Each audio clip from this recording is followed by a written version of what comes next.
All right, I think we're at the hour now, so welcome everyone, and especially welcome to our panelists today.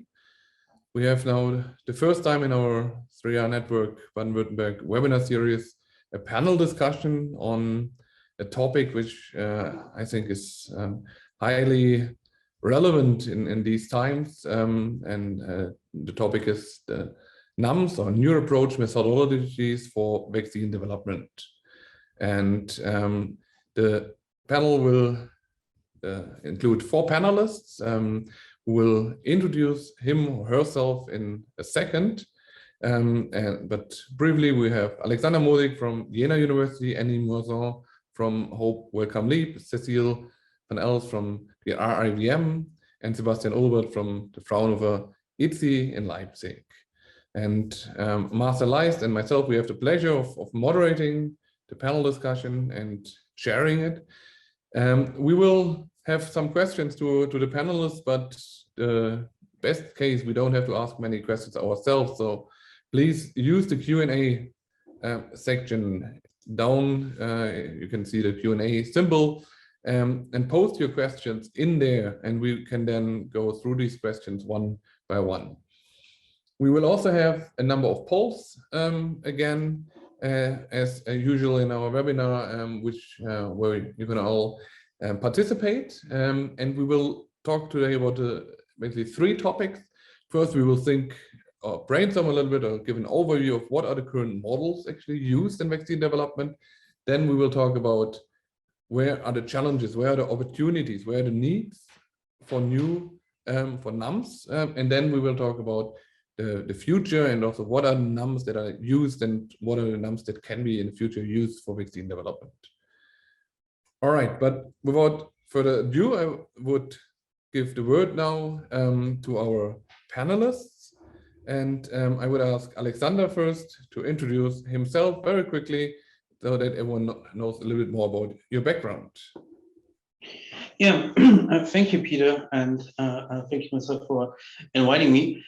A very short overview about who I am and what we are doing is I'm a cell biologist and a biochemist by training, and we are interested in my research group in the interaction between the microbiota and the host.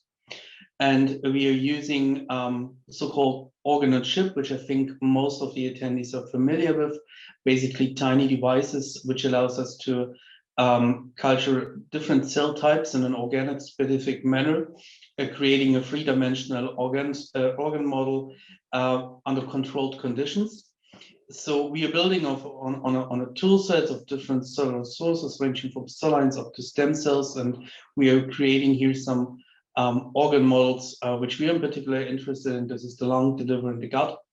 And we are also interested in how these organ models are communicating with each other, in particular in regard for its interaction with the microbiota. And we use these tiny devices to scalable models in identifying molecular and cellular targets in the interaction in the background of infection, but also under homeostatic conditions. And yeah, we are also started or had the pleasure to join a newly started project funded by the EU to use these models to do some studies on vaccine testing. Yeah. Okay, thank you very much, Alexander. We will now come to the next, and that is Annie Moisan from Wellcome Leap.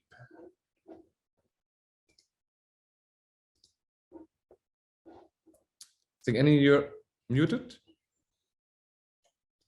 Okay, sorry about that. So I was saying thank you to you, Peter, for the invitation, and hi, everyone. It's a pleasure to join this discussion. So my background expertise relevant to today's topic. So it's 9 years in pharma industry working on preclinical development of cancer immune therapies. And I was a group leader in investigative safety. So I established human-based advanced in vitro models for mainly for mechanistic understanding of immune-related toxicities. And to me, amongst the many encounter challenges, I was particularly concerned about the poor predictive value of preclinical models, especially for anti-drug immunogenicity. And that became, to me, a motivation to continue in the field of human-relevant microphysiological system with a particular interest for immunology and recreating immunology. So I joined LEAP, Welcome LEAP, late 2020 to build the HOPE program. HOPE stands for Human Organs, Physiology, and Engineering. So we were at the beginning of the pandemic when I joined, and to me, it meant a new level of exposure to the problematic of infectious diseases and vaccine development. And that really triggered curiosity about where are the sweet spots, weak spots in vaccine development. Because from a drug developer perspective, when you look at the success rate for vaccines versus other modalities, may looks high, like 40%. Up to 40%. Actually, it also means we fail often for vaccination. And I found the chart that you see now quite evocative. So it shows the timeline of innovation in development of vaccines. Each bar begins at the year of a pathogenic agent is linked to a disease and then ends with licensing of a vaccine for the US. And obviously for SARS-CoV-2, that was very fast, like less than a year, and measles is the second best with 10 years of development.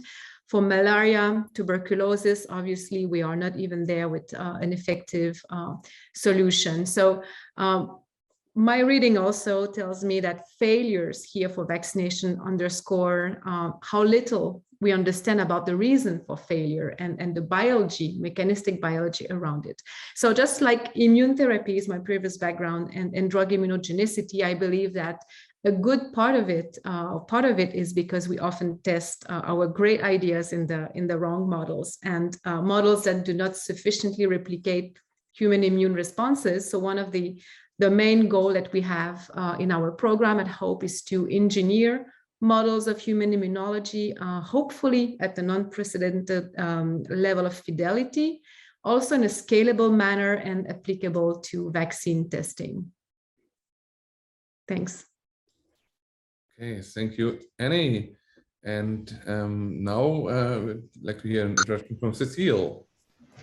Yes, good afternoon, everybody. Thank you, organizers, for inviting me, and I really enjoy being here. My name is Cecile van Els. I'm working at the RIVM, and that stands for Rijksinstituut voor Volksgezondheid en Milieu. And I guess your Dutch might be sufficient to understand that it's a National Institute for Public Health and the Environment. And I'm also connected to the University of Utrecht, the veterinary faculty. And I'm here because I do have some background in the 3R environment, I would say, and in these new approach methodologies, the new human in vitro models. But my background has always been immunology, quite basically B and T cell immunology. And more and more I moved into vaccinology, so in infectious disease control, and studying the immune response after infection or after vaccination. And we realized, I think already quite some time, that what we are seeking for is the knowledge about what immune mechanism now really protects you from an infectious disease, and that can be very different for the different pathogens that we know. So looking for these correlates of protection, the COPs, that's one of my main topics in my research. I'm passionate about research. I'm also, with this background, already for quite some time, I'm an advisor to the Ministry of Health now on the COVID vaccines. And in that, also in the same line, I was solicited as an expert also by a committee who is advising the Ministry of Agriculture actually on transition to animal-free innovation, because they wanted to learn about the COVID vaccine development time and see how how the three are. What lessons could be learned from those months and years now, to design and to test and to evaluate the effectiveness of vaccines. And actually thinking back also to my younger time at university as a student, I think I was a student member of the first ethical committee for the for animal testing at the Utrecht University. So that goes back quite some time. So I think the topic has been close to my heart already since I was at university. My real experience in vaccine development was for some time really in vaccine development at the Netherlands Vaccine Institute. But more recently, I'm more into clinical studies, evaluating immunogenicity of products or comparing products or schedules and looking really at the human immune response to pathogens. And more recently in my research, new models have become a hot topic, and I'm involved in a European project that really wants to advance new methodologies in vaccine development. So de-risk vaccine development by several types of models, including in vitro 3D human mucosal models, and also by actually developing human controlled challenge models, so controlled human infection models. Another project I'm involved in is an in vitro 3D human germinal center project. So we'd like to mimic what's going on in the lymph nodes on the B cell side. So that's my connection to the field. Right, thank you, Cecile. And last but not least, we have Sebastian. Hello, everybody, also from my side. Welcome. So my name is Sebastian Ulbert. I'm from the Fraunhofer Institute for Cell Therapy and Immunology. My background expertise, or the expertise of my department there, is the development of prevention strategies for infectious diseases. And we have a strong research focus on the so-called emerging pathogens, like, for instance, SARS-CoV-2, but of course also others. Vector-borne viruses is a strong research focus, and other zoonoses. So what we are doing, we are developing and also testing vaccination strategies that are developed, as I said, by ourselves and also by partners from academia and from the pharmaceutical industry.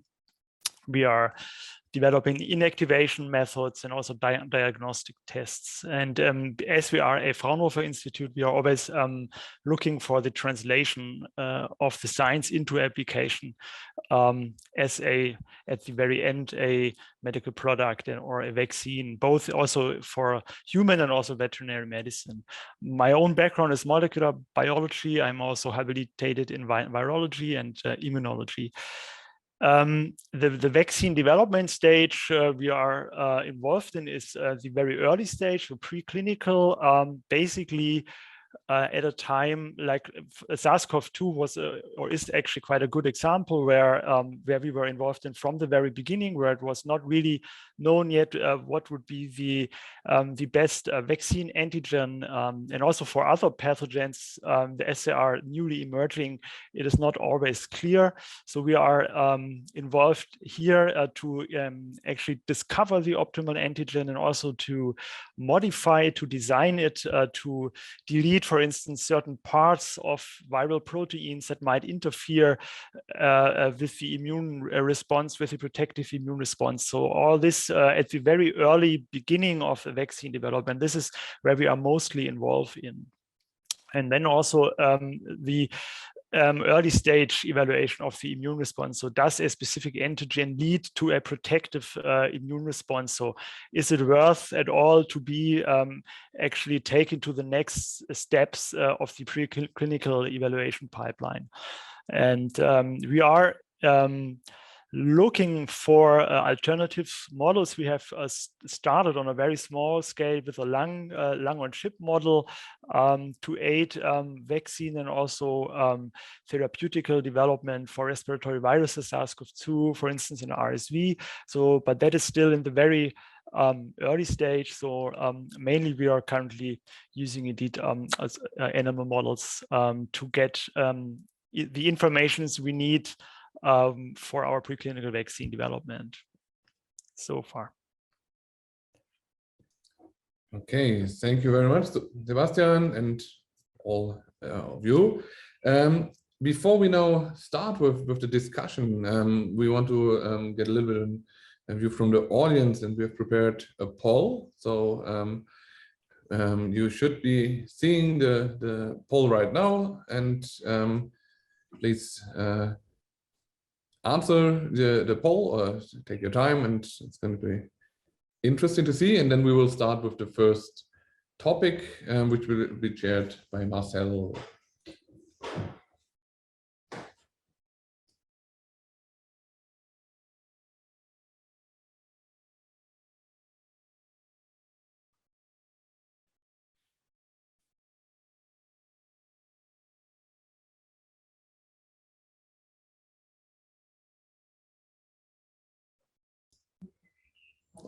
Okay, so we can see there's already quite a big familiarity with the development phases behind the new vaccine. That's very good. So we have a lot of experts in the audience, and we are looking forward to the questions from the audience. So make sure to put in your questions into the Q&A, and then we will take them to our panelists. Okay, Marcel, you're unmuted.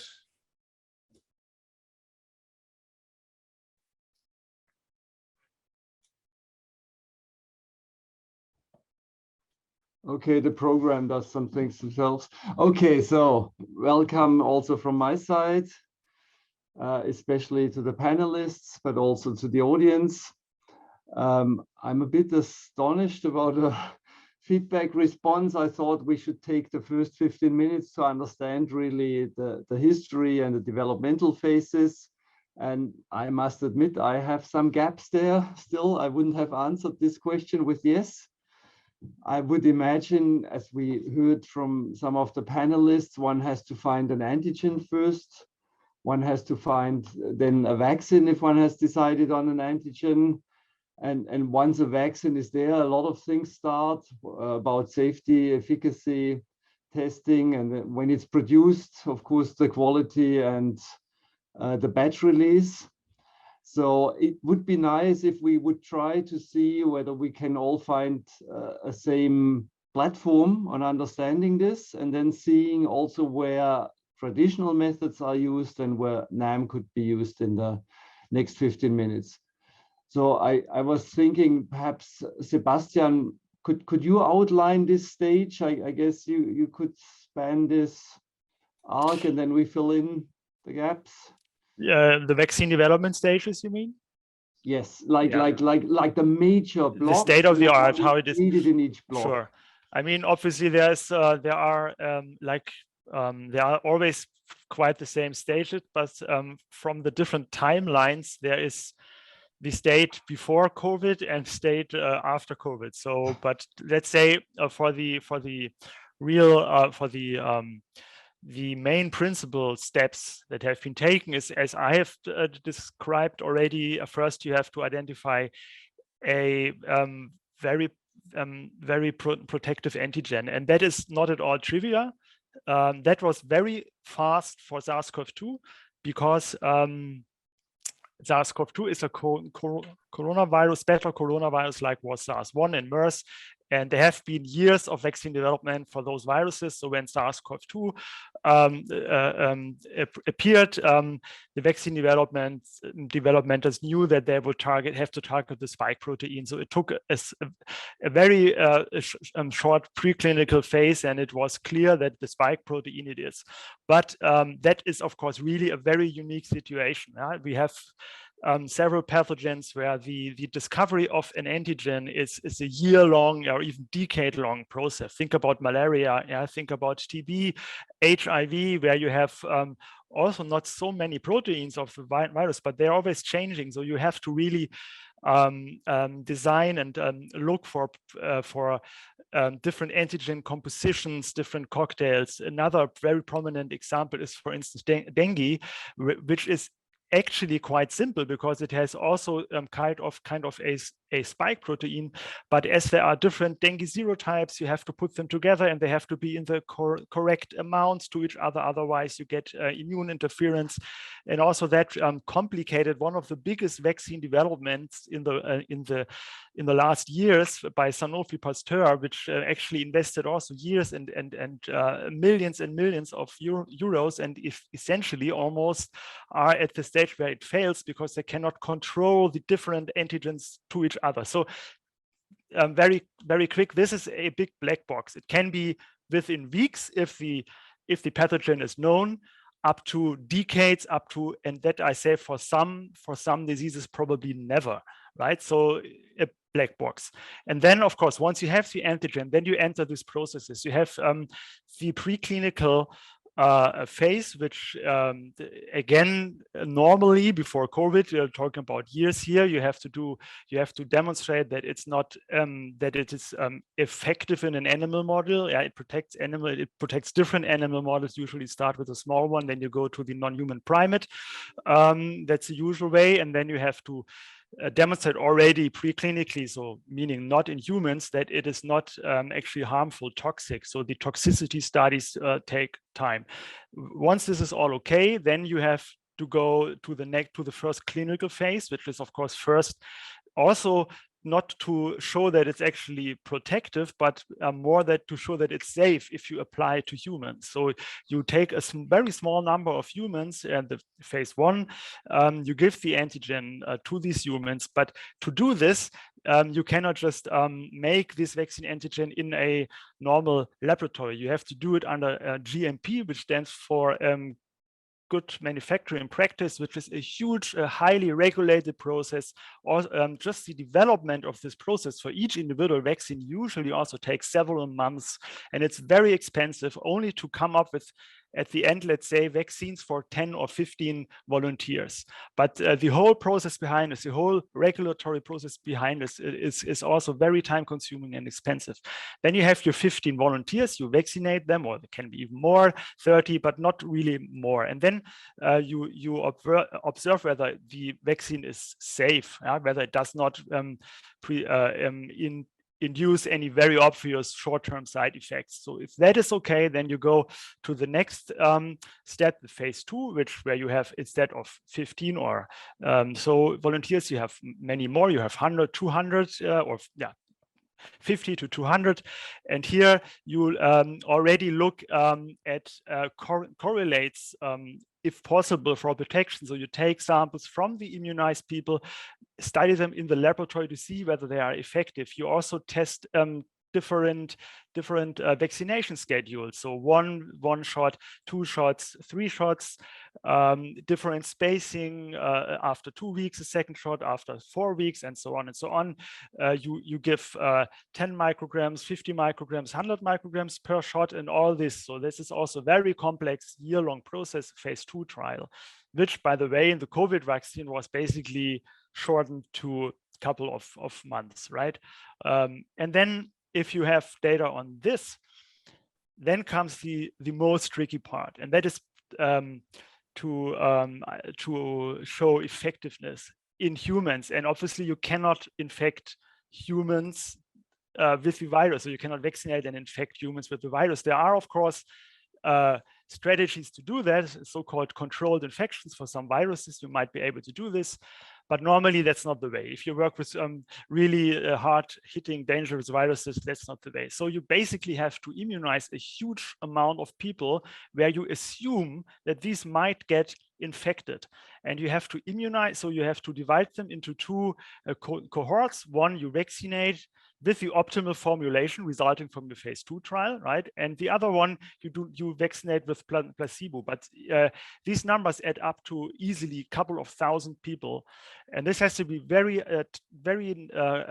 tightly controlled, right? And then you wait for whatever, yeah? For COVID, people waited for 3 months. This is very short, and we are still, with the COVID vaccines, we are still suffering from this very short phase 3 observation period, but there was no choice, obviously. So with other diseases, you wait for easily 2 to 3 to 4 years, and then you really, while you are observing this cohort, whether they get infected or not, whether they are protected, you get the information, and in the very end, you sit down, you calculate all the cases of the vaccinated, whether it's a non-vaccinated, all the adverse events, all the risks, and all the statistics, and then you come up with the decision whether, okay, this vaccine you think is protective or not. And if you think it's protective, you go to the agencies, the EMA or the FDA, and you give them all of the tons of paperwork you have, and they look, we think this vaccine is protective, and then they approve it, hopefully, or they ask for different things. So that's in a nutshell. So anyone wants to add to this? So I thought the main thing starts then, like you have to produce the vaccine. So the production of the vaccine. I tried to get someone involved also from the German Vaccines Institute. They said they are so busy because they have to do all the batch release testing. So that's, of course, the production is first the design of the production process that goes usually before phase 1 as described, and then the production, the large scale production usually is already planned in the later clinical phases. And then, of course, it has to be on a stage where you produce them, and then, of course, after the approval, and this is what we call vaccine development, comes, of course, the so-called post-marketing. So then comes the whole area, the whole time span where you have to produce the vaccine and where you have to produce different batches.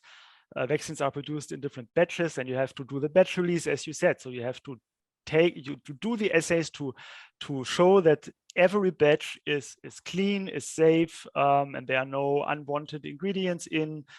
And for some also you have to present efficacy in model systems as well. So but maybe Cecile knows much more about that. So yeah, perhaps Cecile, you can add there, because we try to kind of figure out where is the area of the main usage of models, like animals. Of course, the humans are there; they have to be used. But where do we talk about models? No, I've been listening with awe. I think you explained it very well, Sebastian. But indeed, the animal testing is mostly in the preclinical phase, of course, where you want to look at immunogenicity, perhaps compare different concepts of how you fold your antigen, or how you produce it, or how you combine it with an adjuvant. So there is always a small animal model, and if possible, there is also a protection model, so that a vaccinated animal will then be challenged with the virulent inoculum of either the bacterium or the virus to see whether the vaccinated group is protected or not. So there is animal testing. And also in the COVID time, there was animal testing, and that could just not be avoided, I think. And that's all, of course, to only take your most promising candidate into a clinical phase. And it's always about the most promising one. So therefore, also the whole timeline is often very, very lengthy, because there has to be some surety or some proof, and then there is maybe a sponsoring of the next trial, and that's all quite slow after each other. But of course, in the COVID vaccine development, all these phases have been really shifted into each other, and that was possible because everybody put aside all the other work. So it's not that we didn't do any checks and we didn't tick all the boxes, but it was just simply because there was more capacity to do it, and all the main groups jumped onto it to do it. But then there is of course also testing afterwards when there is different batches, as you said. So and those are regulatory demanded. So you cannot simply say, oh well, I'll skip a particular process, but you know more about that probably than I do. But this needs to be carefully compared and carefully step by step, maybe exchanged by another test that doesn't involve any animal testing. Marcel, you're on mute. Yeah, sorry. I think you used such a nice keyword, so I can shift the staff again to Peter. So we enter the next session on what are the needs, and perhaps we can define it. What are the regulatory needs in all this process? So what is absolutely mandatory from a regulation, and what is then perhaps the next level, what's absolutely mandatory, perhaps scientifically or economically, so to be sure to go to the market? Yeah, well, maybe I can start, but others can add on. I think so many disciplines in vaccine development are evolving now, and we know much more about immunology. We try to dive into the heart and the bottom of mechanisms by systems biology approaches. So every cell type, every gene signature, and any profile, a protein profile, we try to, and even the epigenomics, try to understand and whether any signal or signature can be predictive for a protective vaccine response. And if you know that, then you could easily select for the best candidates in an earlier phase. So then you would also help improve your pipeline, so to speak. But the regulatory field, I think, has also been developing, and very fast now by the COVID vaccines, and we can learn from there as well, I think. And what I experience in the projects that I'm in with the industry as part of a public-private partnership in a particular vaccine development field is that the correlates of protection are the golden, they are now the holy grail. If you know the correlates of protection for a particular disease, then you can much faster work towards it and design your assays also around that knowledge. So if you can test also in a non-animal test whether a immune response is really protecting against a pathogen, or is neutralizing it well, or is killing an infected cell, then that is very important for the vaccine developer also to de-risk the development and not make it more lengthy and use more animals than necessary. So I think the regulatory people, they would be rather reluctant in telling you upfront what they need, but now they know it's much more efficient, but it's also improving, of course, on all the research. So they will define a product target profile. They will define maybe upfront what they want to see, and that is then dictating, I think, the whole dossier that you need to fill. You need to tick all the boxes, but it's very good to start conversating with your regulatory officials in an early phase what they think is needed to prove. And you have always the three angles of a good vaccine. It should be efficacious, so it should work, but it should also be safe, and it should also be of a good quality. So the product should be reproducibly made, and the whole process should be solid. So they will look into those three things very simply, and if they can give you guidelines on that, that can also save you, it can guide you to the right types of assays, I think. I think Annie, you want to add on that? Yeah, it's a question, it's not a comment, but to Cecile. So do you think, or do you see whether the shortage of non-human primates right now, does that exert a pressure on alternative methods sufficiently to see hope for a paradigm shift, or nevertheless will just like slow down the process? We can't accelerate that part. I'm not sure if we can put those models aside very quickly. But on the other hand, a non-human primate, even a non-human primate, is not a human. And we have seen examples that have vaccine development in the non-human primate brought us particular vaccines, I think in the tuberculosis field. And once in a clinical phase, there is disappointment, simply also because the models are not always predictive.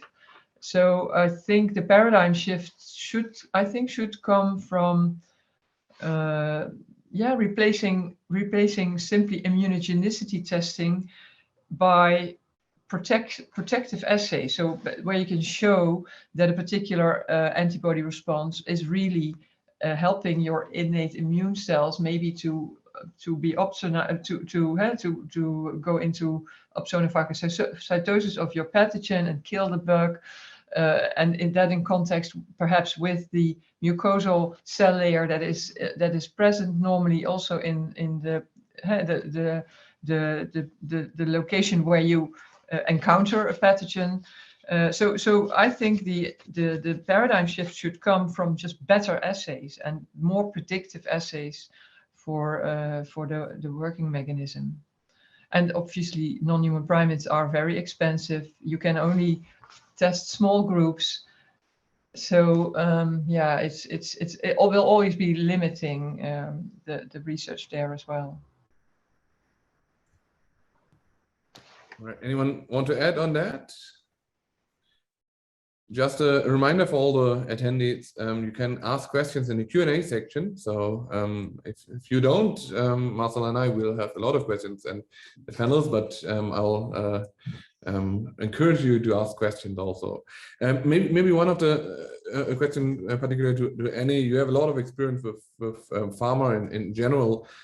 So where do you see the particular opportunities for alternative methods in the vaccine development in contrast to the general pharma R&D?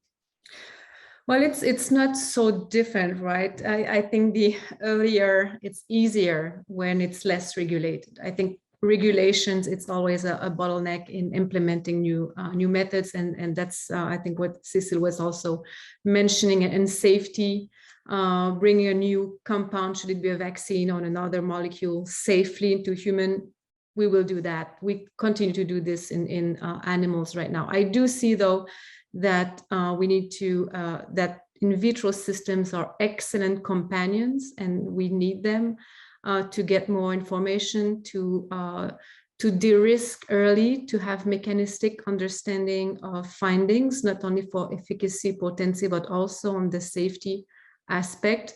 One can accelerate and reduce animal testing when assays done earlier help in ranking, selecting compounds to move forward. And I think in the vaccine development, that's also similar. One can think also, if we translate from like the immune therapy field, where we would like to do combination therapy in vitro prior to entry into human, because we can't do that in animals. So can we establish now predictive assays at high throughput and robustness, so we can address different or a choice of adjuvant specifically for a given antigen and vaccine. So there I do see in the early stages going faster with more targeted improved efficacy that is then translatable into human. For the safety, still the regulations, I think that will continue to be challenging. And disease model, I think better disease model and for infectious diseases, where we also understand the profile of the pathogen itself. So when it's about choosing the antigen, what's the fate? So what is the target cells and host pathogen mechanisms, I think can also help in being quicker in identifying the right antigen and go for it. That's, yeah, my opinion. Okay, so I think one of the big opportunities is to actually have better candidates before even going into an animal using NAMs. Yeah. Maybe on that thought, maybe addressing Sebastian in particular, are animals, especially let's say except of non-human primate, are they good models for vaccine development? Because I mean, animals have a very different immune response and would handle the pathogen very different, most of the animals, than a human. Are they actually really a good model, or are we using them only because we don't have an alternative?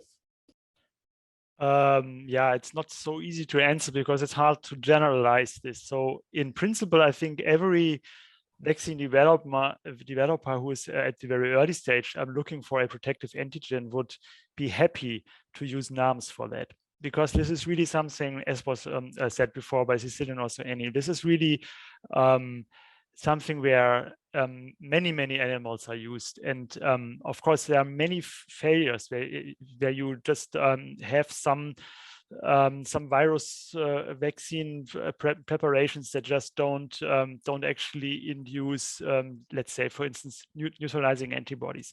And if this could be checked before on a very small scale, because you basically need minimal amounts, you can do these in vitro tests whether you have protective antibodies or not in microliter scale, high throughput. So that's there would be huge possibilities. So using an animal is of course still the method of choice, but it should actually be second choice, because you have a very limited throughput. And is it a good model? That's really depends. Example, the normal mouse with SARS corona, it's actually not infected by. It can be. It doesn't show symptoms when it is infected by SARS corona. So you essentially need transgenic animals, and that is then, by doing this, you are even further moving away from the normal, let's say, physiology, because viruses use receptors, and if you have them everywhere, that's different than, for instance, humans who have specific receptor only in specific tissues. That's becoming then very artificial, or you have to use animals that have a weakened immune system to study, to do infection assays and all that. And that is something which is then really very far away from the human, and that really is then highly risky that you get results which you can not reproduce even in larger animals, or then eventually in the human. So one has to be very careful here. Yeah, indeed. Maybe Alexander, from a point of view of a developer, where do you see the opportunities for NAMs in vaccine development?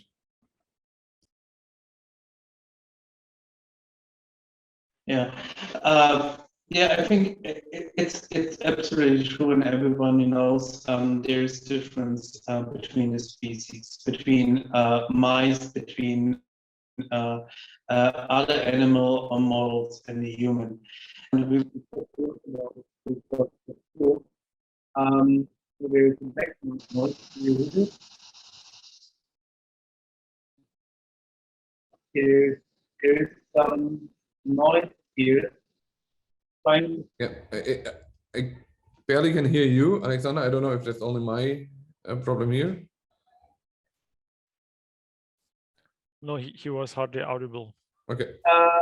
No, it's just from my side.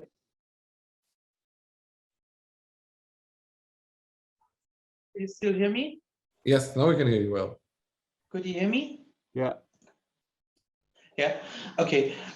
So I think I think there's really difference between the animal models and the human models, and there's a lot of species differences, and we heard a lot of about SARS-CoV-2, for example. But besides of SARS-CoV-2, I think there's a lot of other pathogens which we know are not capable in precisely being recapitulated in its infection process in animals. I mean, I think about norovirus, for example, or I think about SARS-CoV-2 even, where we have problems to recapitulate everything. And also cholera, for example, is another example. So, and then we have the clear difference between the immune response between animals and humans.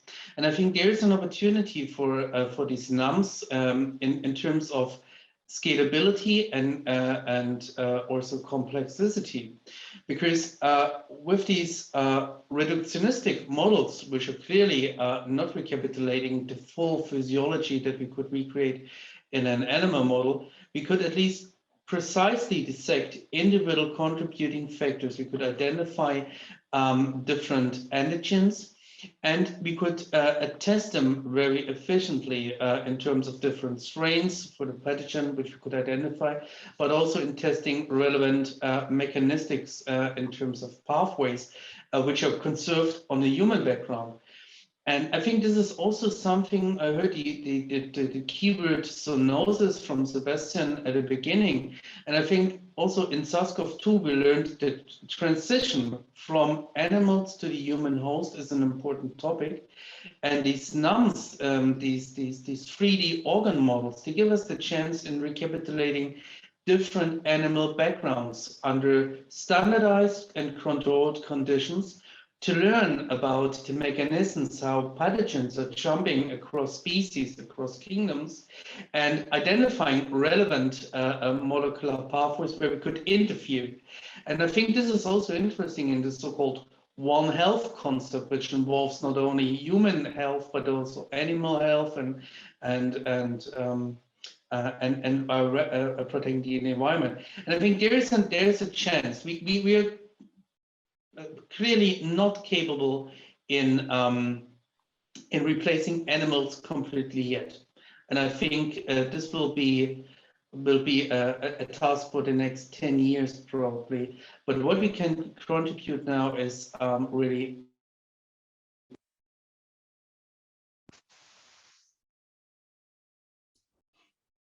Okay, I think we lost Alexander shortly.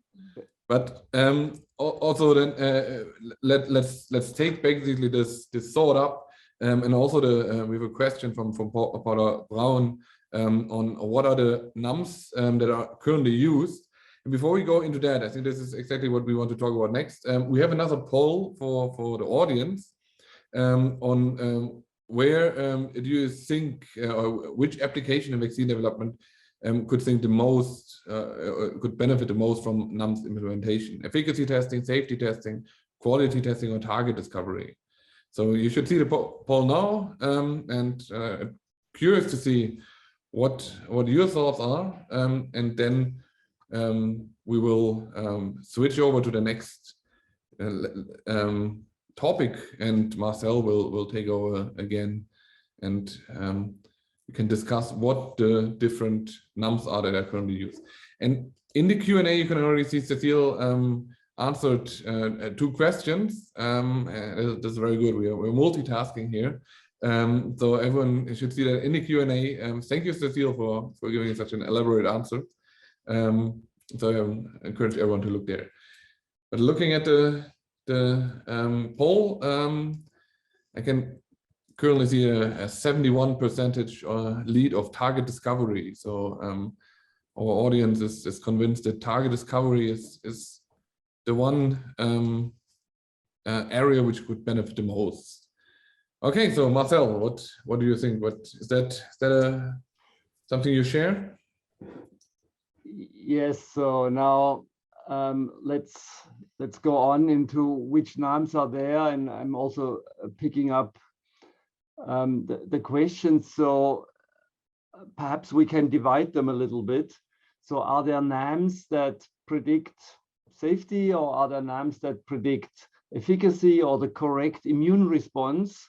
And since this is an audience question, let's see, are there NAM that can predict the immune response?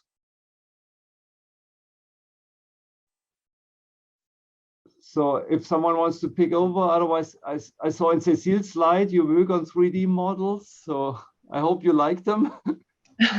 Well, I'm just starting to learn them a little bit, and I'm very new in this field, so I'm learning a lot.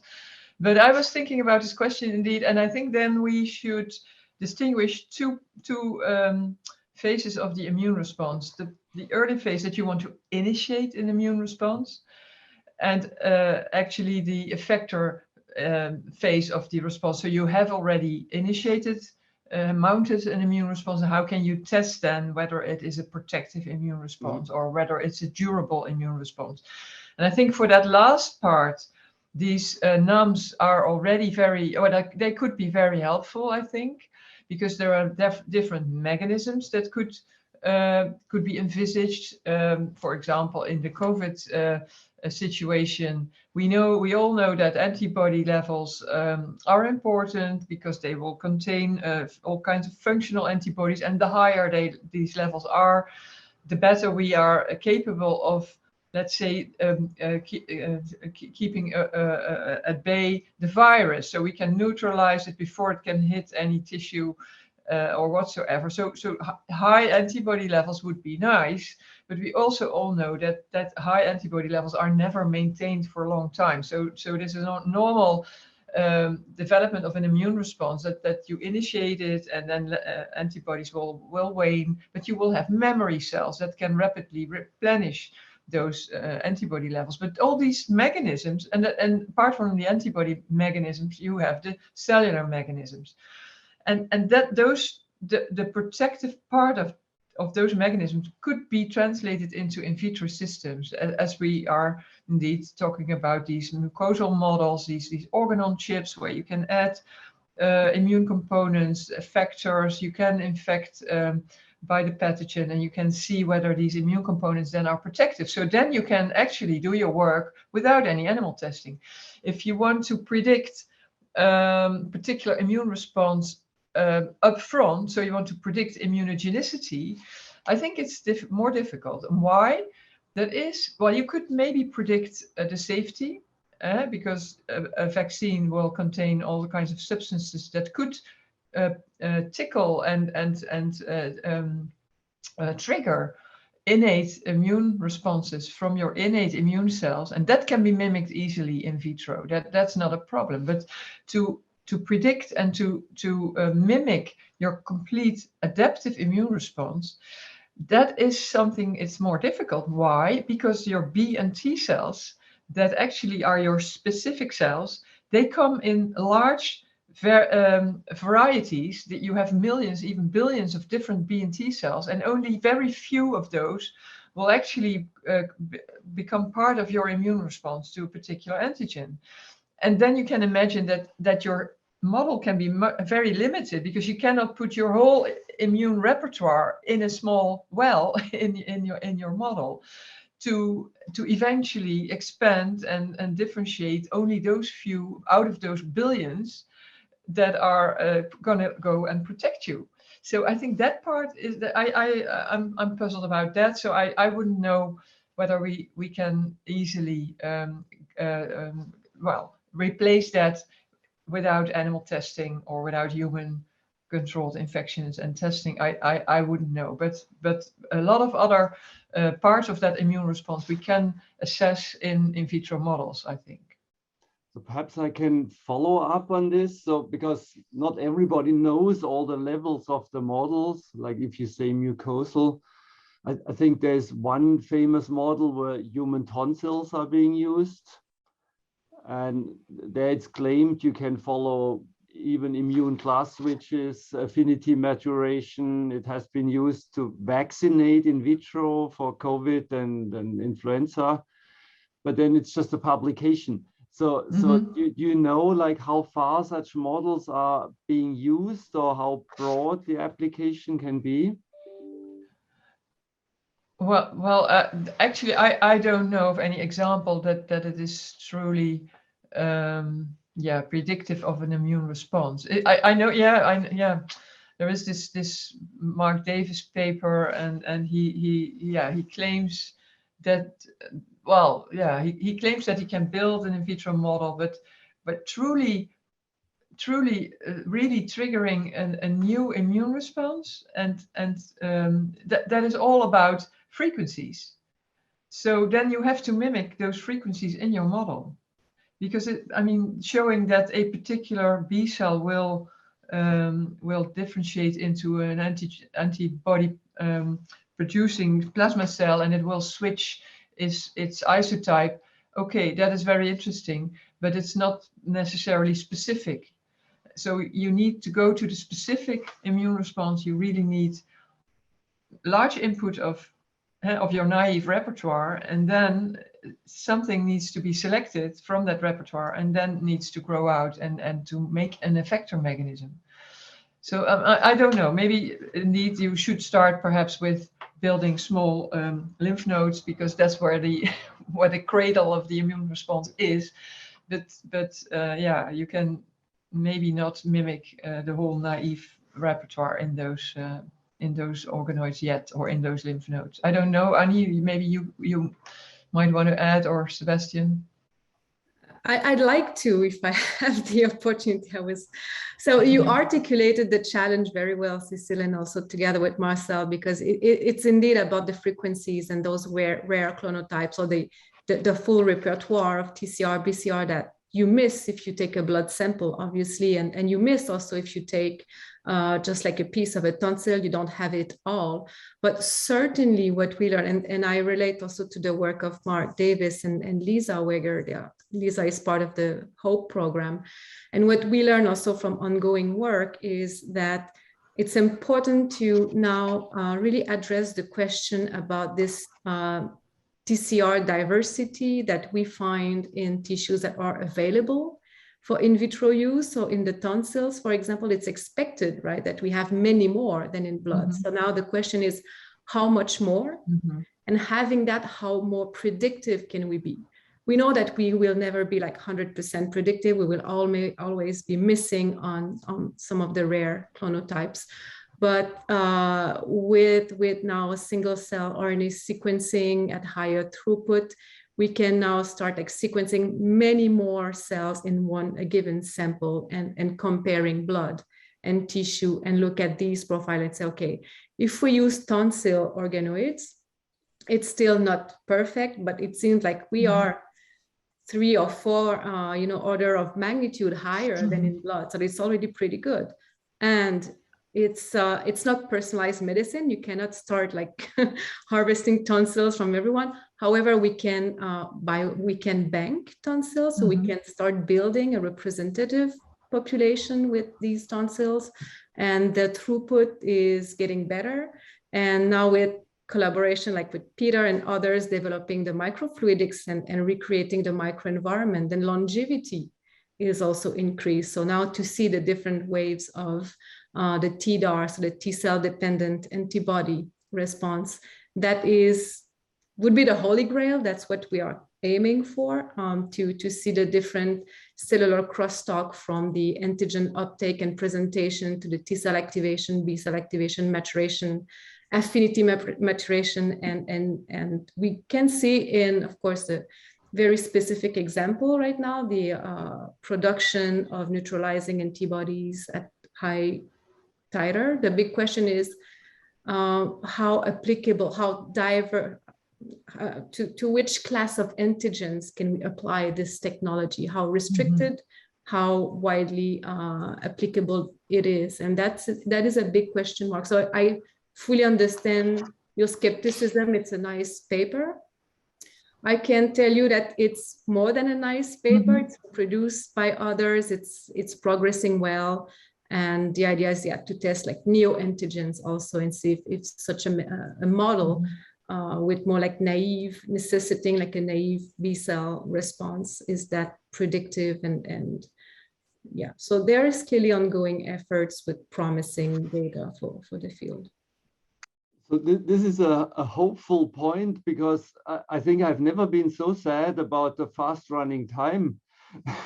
So I would say that we should make this a little series and pick up some further points to understand where the applications are. And there's really a lot of space to be covered, which unfortunately cannot be done in 1 hour. So I think we also a little bit underestimated how broad it is. and how hot as a topic at the moment, of course. So we should think about the serious idea, but I guess in the interest of time, Peter, I guess we need to come to a final poll. Unfortunately, yes. So we don't have a final poll, but I think we have one announcement before, and when we all leave the call, you'll have another poll, a final poll, where we ask about your thoughts on today's discussion and today's topic. But one of the announcements is for everyone who is in the area, who wants to come to the area in Baden-Württemberg. We will have the 3R conference in very soon, actually, in a little bit more than 1 month. So the abstract submission is still open. We have some exciting keynote lectures. Vaccine development is definitely going to be a topic, but it's going to be broader. And I agree with you, Marcel, we could make an entire series on that topic. But with that, I think I would like to thank all the panelists. And I think it was extremely interesting. And I learned a lot. I hope all of you attending also learned a lot. So from my side, and I think Marcel, I'm speaking here for you as well, thank you very much to Cecile, Annie, Sebastian, and Alexander. And we're very much looking forward. Thank you very much. Thank you. Bye, everyone. Thank you. Have a nice evening. Bye-bye. Bye-bye.